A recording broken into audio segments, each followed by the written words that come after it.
જય શ્રી કૃષ્ણ મિત્રો, આજે એક આપણે દાળ ને ભાત જે ઠંડા હોય એની હું આજે રેસીપી બતાવું છું.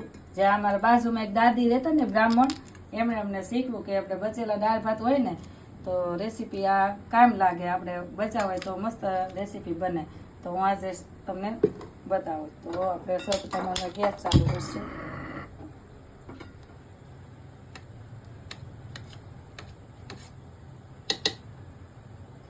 પછી આપણે એમાં એક ચમચી જેવું ઘી નાખવાનું છે.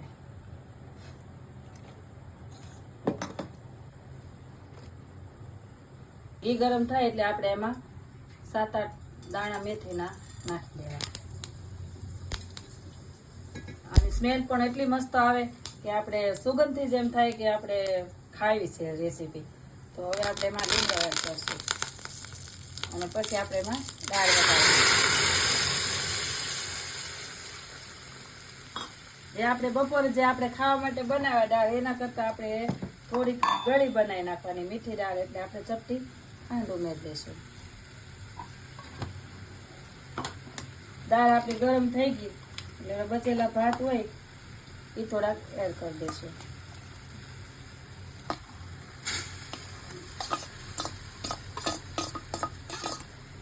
પછી થોડી વાર ગરમ થવા દઈશું એટલે મિક્સ થઈ જાય સરસ રીતે.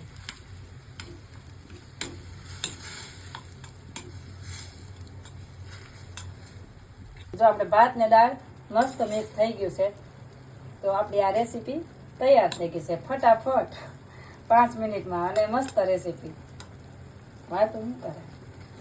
તો મિત્રો આપણી રેસીપી થઈ ગઈ છે તૈયાર, અને ખાવામાં આનો ટેસ્ટ એટલો સરસ લાગે કે તમને એકવાર દાઢે રહી જાય. તો તમે પણ આ એકવાર ટ્રાય જરૂર કરજો. અને મારી રેસીપી કેવી લાગી, તમને ગમી હોય તો લાઈક કરજો, શેર કરજો અને કમેન્ટ કરવાનું ભૂલતા નહીં.